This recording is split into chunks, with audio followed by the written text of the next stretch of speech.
Trusted gold buyers మీరు తాకట్టు పెట్టిన బంగారాన్ని విడిపించి ఈ రోజు ఉన్న మార్కెట్ ధరకు కొనబడను.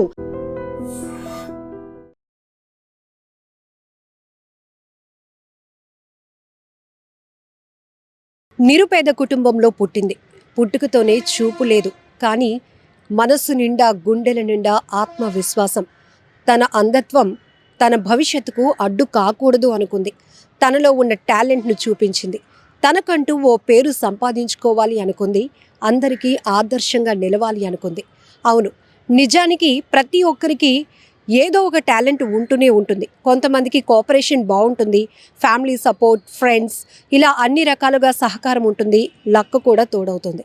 మరికొంతమందిలో టాలెంట్ ఉన్నా కూడా కొన్ని లోపాల వల్ల వారు ఆ గమ్యాన్ని చేరుకోలేరు. ఫెయిల్ అయ్యాము అనే బాధ వారికి జీవితాంతం వెంటాడుతూనే ఉంటుంది.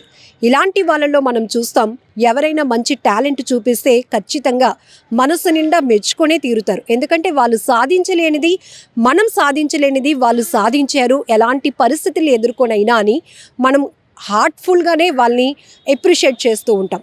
ఎస్, ఇప్పుడు నేను చెప్తున్న ఈ అమ్మాయి కూడా పశ్చిమ బెంగాల్కు చెందిన 14 సంవత్సరాల సానియా ఖాతున్. పుట్టుకతో చూపు లేకపోయినప్పటికీ కూడా తనకు కంటి చూపు లేదు అనేటటువంటి లోపాన్ని కూడా తను ఎంత బాగా అధిగమించిందంటే, జాతీయ స్థాయిలో జరిగిన చెస్ పోటీలో టాప్ 10లో నిలిచింది. అందరినీ ఆశ్చర్యపరిచింది. నిజమే కదా, అన్ని పనిచేస్తున్నా, అన్ని శరీర భాగాలు పనిచేస్తున్నా చాలామంది మనమేం సాధించలేం, మనకు చాలు అని అక్కడితో ఆగిపోవడానికి చూస్తూ ఉంటారు. కొంతమందిలో ఉన్న ఆత్మవిశ్వాసం, పట్టుదల చూస్తే మాత్రం ఆహా, నిజంగా ఇంత పట్టుదల ఉండబట్టే ఈ స్థాయిలో కూడా ఇలాంటి పరిస్థితులు కూడా సాధించి చూపించారు, నిరూపించుకున్నారు. ఆ ప్రపంచం గుర్తించుకునేలా వాళ్ళ పేరు మారుమ్రోగుతోంది. ఇలాంటివి మనం ఎన్నో పదాలు వింటూ ఉంటాం, ఎన్నో ఇన్స్పిరేషనల్ స్టోరీస్ కూడా చూస్తూ ఉంటాం కదా. బట్ ఇప్పుడు ఈ 14 ఏళ్ల సానియా ఖాతున్ గురించి కూడా పూర్తి వివరాలు చూద్దాం. సానియా ఖాతున్ 14 ఏళ్ల ఈ అమ్మాయి కంటి చూపు లేకపోయినా జాతీయ స్థాయి చెస్ పోటీలో టాప్ 10లో నిలుస్తోంది. అసన్సోల్కు సమీపంలో జమూరియాలో నిరుపేద కుటుంబంలో పుట్టింది సానియా. పుట్టుకతోనే చూపు లేదు. చిన్న వయసులో తండ్రి చనిపోవటంతో ఆమె తల్లి దినసరి కూలి చేస్తూ కుటుంబాన్ని పోషిస్తూ వస్తుంది. 8 ఏళ్ల క్రితం సానియాను అసన్సోల్ బ్రెయిలీ అకాడమీలో చేర్పించింది ఆ తల్లి. ఇక్కడ దొరికిన శిక్షణతో సానియా చదువుతో పాటు చెస్లో కూడా సత్తా చాటుతోంది. త్రిపుర, కర్ణాటక రాష్ట్రాల్లో జరిగిన జాతీయ స్థాయి చెస్ పోటీలో టాప్ 10లో ఒకరిగా నిలిచింది. టాప్ 3 లక్ష్యంగా ప్రాక్టీస్ చేస్తోంది. స్పర్శతో గుర్తించి ఏ పావును ఎటువైపు జరపాలని భావిస్తున్నామో చెప్తున్నారు. అక్కడున్న పర్యవేక్షకుడు పావులను జరుపుతాడు. పారా ఒలింపిక్స్, పారా ఏషియన్ గేమ్స్లో పాల్గొనటం తన జీవిత లక్ష్యంగా చెబుతోంది సానియా.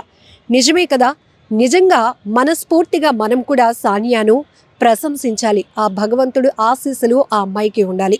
టాప్ 10లో నిలవటం సరిపోదు, టాప్ 3ని నేను లక్ష్యంగా పెట్టుకున్నాను, అందుకు నేను నిరంతరం శ్రమిస్తున్నాను అని ఆ అమ్మాయి చెప్తున్న మాటలు ఎంతోమందికి స్ఫూర్తిదాయకం. ఎంతమందిని చూడట్లేదు, పెద్ద పెద్ద చదువులు చదువుకొని కూడా జాబ్స్ చేయడానికి నెగ్లిజెన్సీ, ఇంట్లో సంపాదించి పెట్టేవాళ్ళు ఉన్నారు అనే ధీమా, ఇక తరతరాలుగా వస్తున్నటువంటి ఆస్తులు ఉన్నాయి, మనకంటూ మనమేం సాధించకపోయినా పర్వాలేదు అనే ఒక నిర్లక్ష్యం చాలామందిలో మనం చూస్తూనే ఉంటాం. బట్ నిరుపేద కుటుంబాల్లో పుట్టి కూడా తమకంటూ ఒక ప్రత్యేక స్థానం ఏర్పాటు చేసుకోవాలి, సొసైటీలో మనకంటూ ఒక పేరు తెచ్చుకోవాలి, మన కాళ్ళ మీద మనం నిలబడాలి, భవిష్యత్తులో మనకంటూ ఒక పేరు ఉండాలి అనే తపనతో ఎంతోమంది యువత పరితపిస్తూనే ఉంటారు. అందులోనూ ఏదో ఒక లోపం ఉన్నవాళ్ళు ఏమీ చేయలేరు అని అన్నీ ఉన్న మనం అనుకుంటాం, కానీ వాళ్ళలో ఉన్న లోపాన్ని వాళ్ళు అధిగమించి నిరంతరం జీవితంలో పోరాడుతూనే ఉంటారు. ఇలాంటి వాళ్ళని మనం ఖచ్చితంగా ప్రశంసించాల్సిందే, ఇలాంటి వారిని మనం ఇన్స్పిరేషన్గా తీసుకోవాల్సిందే. ఒక్కొక్కసారి అనిపిస్తూ ఉంటుంది కదా, చూపు లేని వాళ్ళు రోడ్డు దాటుతుంటే దేవుడు వీళ్ళకి ఒక మంచి జ్ఞానం ఇచ్చాడు, చాలా స్పెషల్గా వీళ్ళని డిజైన్ చేశాడు అనుకుంటాం. ఎందుకంటే మనం కళ్ళున్నా అటు ఇటు చూసుకొని వెళ్తున్నా ఎన్నో ప్రమాదాలకు గురవుతాం. కానీ బ్లైండ్స్ని చూడండి ఒకసారి, మనం ఇక్కడ పర్టికులర్గా వాళ్ళలో లోపాన్ని గుర్తించట్లేదు, కానీ వాళ్ళలో ఉన్న ప్రత్యేకతనే చెప్పుకుంటున్నాం. ఎంతో చక్కగా ట్రాఫిక్ రూల్స్ని పాటిస్తూ ఉంటారు, అందరికీ రెస్పెక్ట్ ఇస్తూ ఉంటారు, తమ పట్ల ఎవరు జాలి చూపించకూడదు, తమలో ఉన్నటువంటి టాలెంట్ని మనస్ఫూర్తిగా గుర్తిస్తే చాలు అనేటటువంటి ఆత్మాభిమానం కలిగినటువంటి వారిని మనం చాలామందిని చూస్తూ ఉంటాం. ఈవెన్ ఐ డ్రీమ్లో కూడా ఎంతో మందిని ఇలాంటి టాలెంటర్స్ను పరిచయం చేశాం, ఇంటర్వ్యూలు కూడా చేశాం. ఇప్పుడు ఈ అమ్మాయి సానియా గురించి కూడా వింటుంటే మనసు పులకరించిపోతుంది. నిజానికి తండ్రి కూడా లేడు. తల్లి రోజువారీ కూలి పనులు చేస్తూ ఆ అమ్మాయిని పోషిస్తోంది, కుటుంబాన్ని పోషించుకుంటూ వస్తుంది.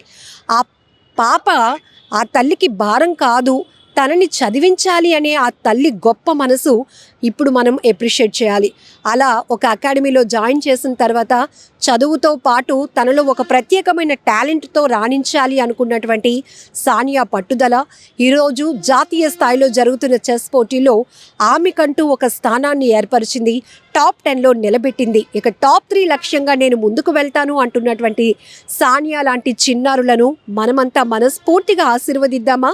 Wish you all the very best Sania.